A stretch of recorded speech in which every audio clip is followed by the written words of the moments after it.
gimana? Kamu pas ketemu bumu gimana? Seneng, takut, atau gimana? Jawab. Seneng, TV. Senang. Siapa yang pertama kali lihat bumu takut? Ada yang takut? Nek, ngaji sama bumu gimana? Ngaji sama bumu gimana? Gak takut? Ngaji sama bumu enak gak? Bumu galak ya? Iya. Bumu galak. Nek bumu galak biasanya pas apa? Nyanani bocah. Nek pas nakal diserani ya. Iya. Ayo. Repa. Bagian itu guys. Cahdia. Dipi.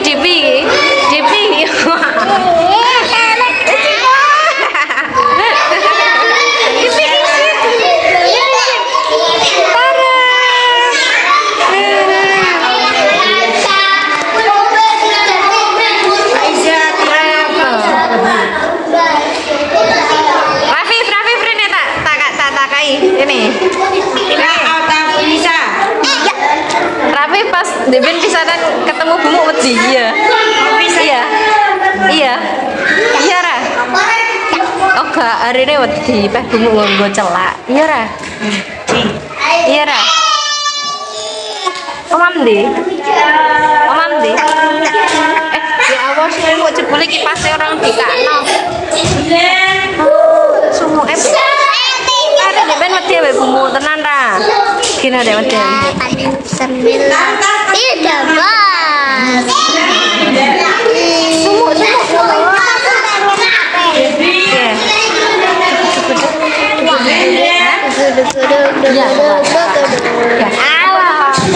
Masukkan tas. Damar pinter ngaji sing marahi sinten? Nah, di rumah diwarai mama. Iya. Jilid berapa lagi? 4. Mamamu guru ngaji? Mboten. Yang diwarai mama terus. Oh, pinternya Damar. Ngaji dengenge ngentok guys, ini guys. Mamamu ndi? Kamu kenal Mbak Ul ya? Mbak Ulin? Tahu? Yang mondok itu loh. Gak tahu? Ini santriku yang super sekali. Ya. Pintar kalau bu guru mau buang sampah, dia itu cepet-cepet bantu dia yang mau buang. Itu sikap santri ya, luar biasa. Dia anak yang hebat, mau suka membantu guru. Ya Vina? Pintar, sayang. Ya. Oh. Untung sakit. Ini santri paling ganteng guys. Ini Gabriel hari ini dapat Elmin terus nangis. Jangan apa ini? Hah? Ya Pak No.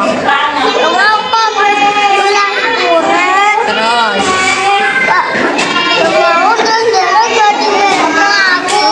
Lah nyambut nah ora disambuti yo wes, gak boleh maksa. Aja nangis yo. Iya nek gak disambuti yo wes kok. Awas sedawak. Gak usah nangis, keringetan delok. Sapi. Sambar yo. Wah. Bisa. Dia.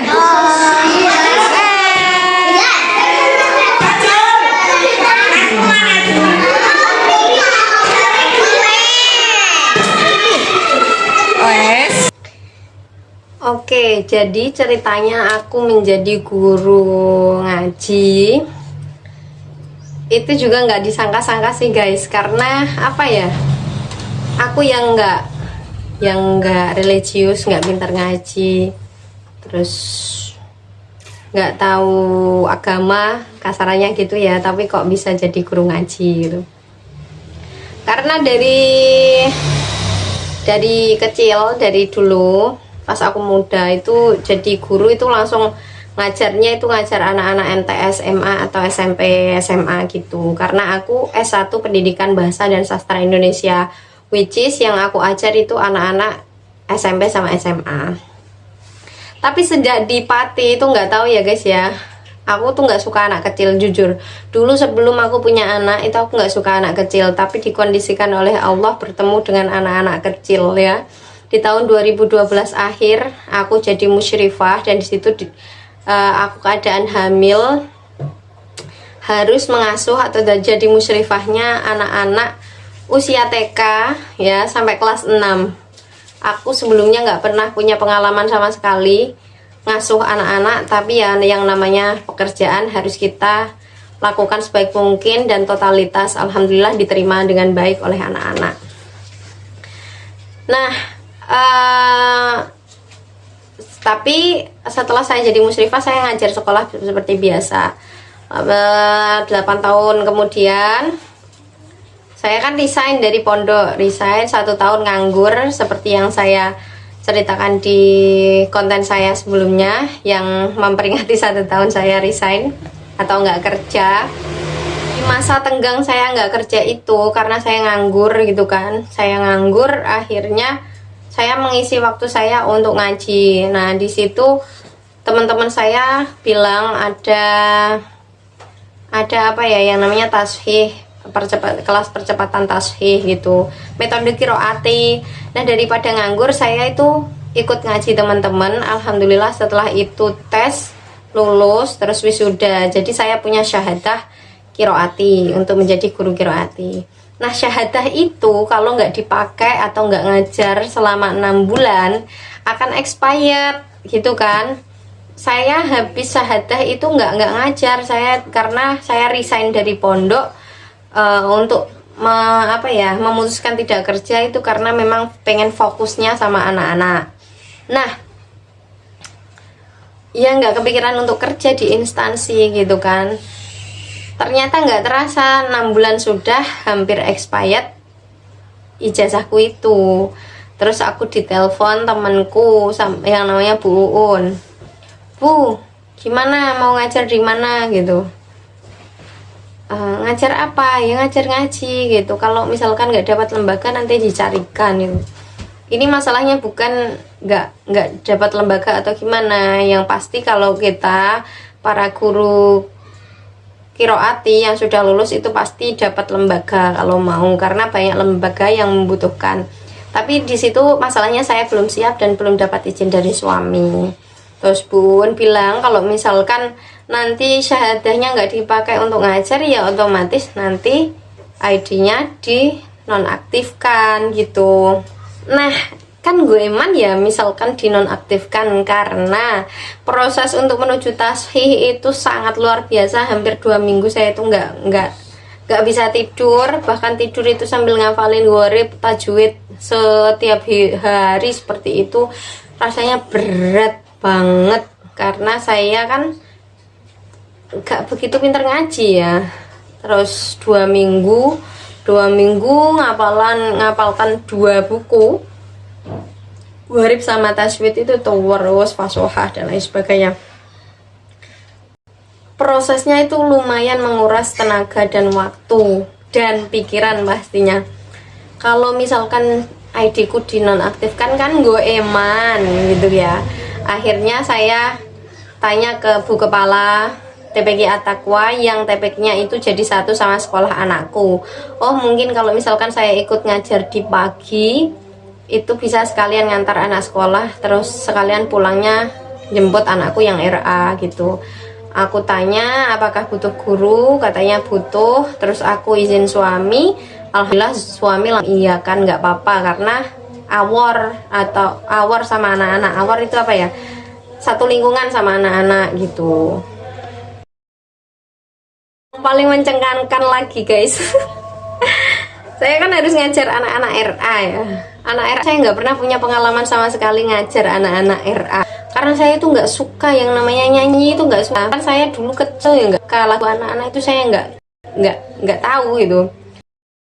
Saya pernah loh pas ketika saya pertama ke Pati, waktu saya jadi musyrifah itu kan ada lowongan guru. Terus diutus Pak Kaji itu, ya udah daftar aja gitu. Saya nggak keterima loh di situ karena saya disuruh nyanyi nggak bisa, disuruh buat kerajinan nggak bisa dan lain sebagainya. Karena saya itu bukan orang craft, bukan orang yang suka nyanyi dan lain sebagainya. Saya itu orangnya lempeng gitu. Nah, ketika saya sudah jadi guru RA ini, pastinya aku gandul ya, gandul kanca-kanca aku. Ustazah Irhamah itu partner saya. Beliau yang setiap hari yang menghidupkan suasana, nyanyi-nyanyi dan lain sebagainya. Saya butuhnya ya cuma ngaji sama manage anak-anak gitu aja. Jadi kalau first impressionnya itu ya agak kaget ngajar anak-anak, dan lucu kenapa kok saya orang umum bisa ketelarak ya, kesasar jadi guru ngaji itu luar biasa. Saya syukuri, semoga ini yang terbaik ya, semuanya sudah saya lalui dan ini dapat pengalaman baru di tahun 2022. Semoga membawa berkah untuk kehidupan saya dan anak-anak, karena saya niatnya untuk menghidupkan Al-Quran di keluarga saya gitu. Dukanya ngajar anak RA, anak-anak kecil. Sukanya dulu ya, kalau sukanya itu sebenarnya kalau mau berangkat itu saya tuh agak malesnya itu kayak riwah gitu, bayangin itu riwah, ngajar anak-anak itu riwah. Tapi pas kalau sudah ketemu anak-anak itu semua rasa itu hilang, yang ada itu senang, terus terhibur sama tingkah anak-anak, kepolosan anak-anak, celetukan anak-anak yang begitu polos, pastinya membawa hawa tersendiri di dalam diri ini.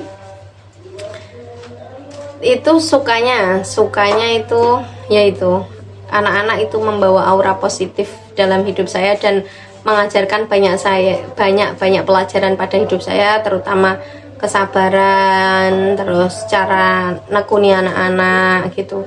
Dan saya banyak belajar dari kisah-kisah mereka dengan latar belakang yang berbeda-beda. Itu yang membuat saya merasa sangat bersyukur. Dukanya itu lebih ke apa ya guys ya, ke kesehatan sih ya, karena kan guru ngaji itu kan sorogan gitu ya, sorogan ngajinya itu hadap-hadapan gitu. Apalagi sekarang kan dunia sekarang nggak seperti dulu ya, sekarang itu sidik-sidik sakit flu pilek itu hampir setiap hari sejak COVID itu ya. Apalagi sekarang kan sudah lepas masker, dan aku kalau pakai masker itu nggak suka, kayak ngap gitu, nggak bisa bebas. Nah, ini karena ngajinya sorogan atau satu persatu berhadapan-hadapan dengan anak itu kan rentan dengan flu, batuk, pilek gitu ya. Kalau ngaji sama anak-anak enak ngaji gitu, kucuk-kucuk mereka itu gebres wahing gitu, air liurnya kan nyiprat ke muka. Saya yang baru sehat itu akhirnya flu lagi. Terus enak-enak ngaji gitu ya, konsen ngaji, kucuk-kucuk kok basah, ini apa gitu.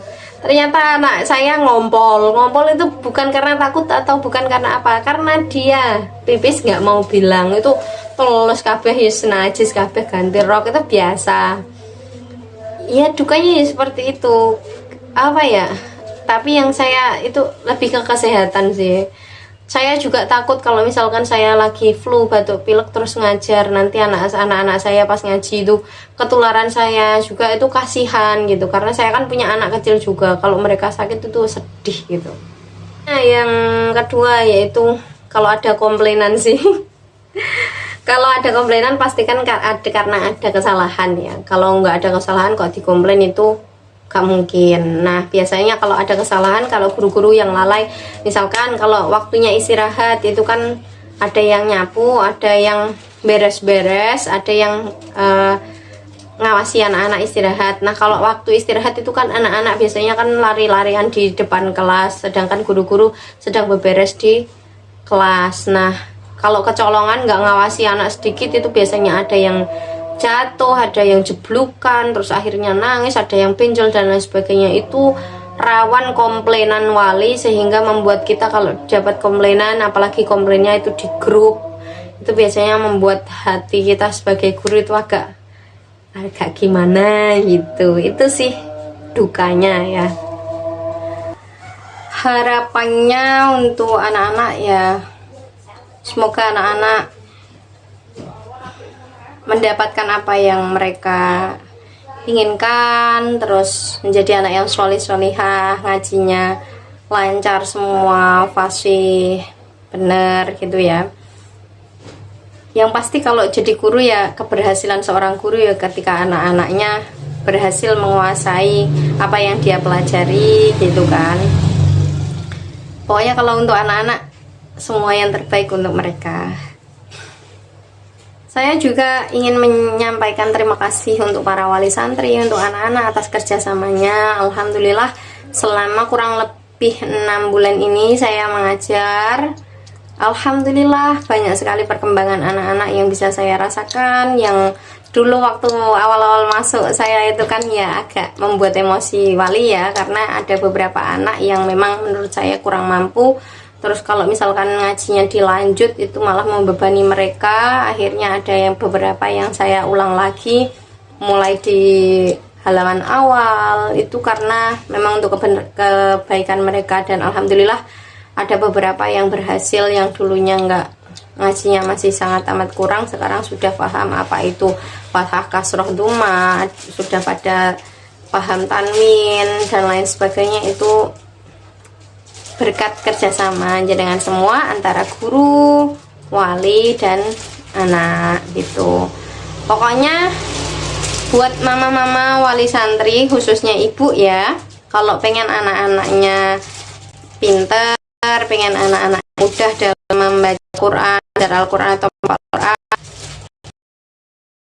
bantu mereka lupa hadiah Fatihah setiap sholat untuk anak-anak jenengan semua. Dan jangan lupa kalau sempat nggih dipasani, diposoni gitu. Anak-anak kan sedang tirakat untuk melawan kebodohan nih. Nah, ibunya itu memberikan energi positif berupa itu doa-doa dan tirakat itu tadi. Begitu. Oke guys, terima kasih sudah nonton channel kami Jang Dwi TV Urip kadang kedua barang. Terima kasih, semoga bermanfaat. Salam sukses tanpa batas. Jangan lupa like, comment, and share. Wassalamualaikum warahmatullahi wabarakatuh. Bye bye.